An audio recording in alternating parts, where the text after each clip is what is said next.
The Ukrainian counteroffensive was a failure. It sucked. They lost tremendous amount of vehicles. That's what we've all been hearing ever since the start of the Ukrainian counteroffensive. Now, Russia has launched their own offensive in Andiivka, and it seems to be going just a little bit worse.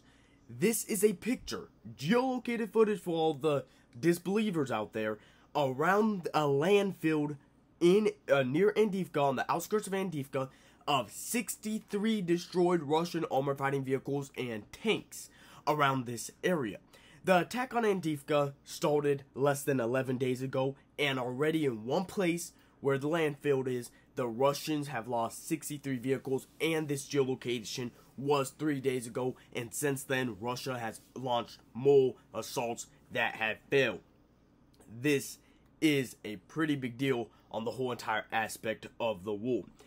Russia is not, just because they're good on defensive does not mean they're good on offensive. Just because they were preparing these fortifications in Zaporizhia for over probably like 6 months, and then the Ukrainians can barely do a breakthrough, does not mean the Russians are going to have some tremendous breakthrough.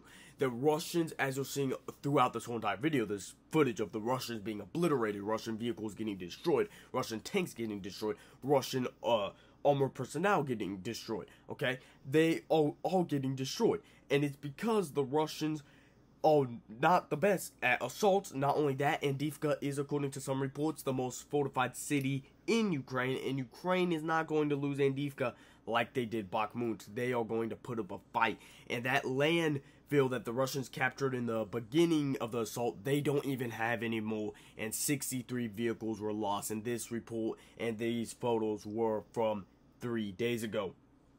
Also, throughout the whole front lines, Russia has lost tremendous losses in their offensive, and this could point to a long war, a very long war. So if Ukraine's counteroffensive didn't do anything, it didn't. Okay, now we're all seeing a possible offensive in Kherson, but the counteroffensive we've seen so far didn't do anything major, didn't have any major breakthrough, and now the Russian offensive is not doing anything major, not having a major breakthrough, and suffering tremendous losses like the Ukrainian counteroffensive. This could point to a war that could last 5, 7+ years. And some people are saying both Ukraine and Russia are trying to prolong the war. I don't personally believe that. I think Russia is trying to end this war as soon as possible, because it is an embarrassment, no matter how much aid Ukraine is getting, that Ukraine is currently beating, or at least keeping, the Russians at bay, and Russia's supposed to be the second most powerful country in the world with nukes, with a population that more than doubles the size of Ukraine's population.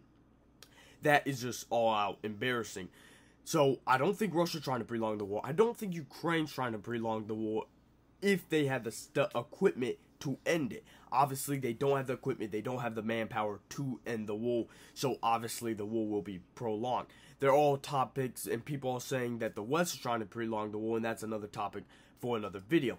However, although a lot of people would throw, just bag on the Russians for this crazily costly offensive that literally did not gain any of their objectives, at least the landfill section of the offensive in Andiivka, there is a major point I want to point out. The Russians can replace their losses, okay? No matter how, or not at these losses right now, they can replace them. Ukraine cannot. Ukraine relies mostly on the West for their equipment. Russia does not. Russia relies on Russia for their equipment. And even with Russia relying on Russia, we're seeing Russia doing deals with Iran and North Korea, because obviously their stockpiles of shells or something were running low, so they had to get foreign aid. Ukraine relies 100% on foreign aid. So Ukraine loses 300 tanks. That's way bigger than Russia losing 300 tanks, because Russia can just reproduce the tanks, obviously not just out of thin air like in a couple of days. However, Russia does have the capability to reproduce their losses and to replace their losses. Ukraine does not have that ability at the moment. That's basically what happened in the Civil War. The Union were losing way more casualties than the Confederates, but they had the manpower, they could replace their losses, and Robert E. Lee could not replace his losses.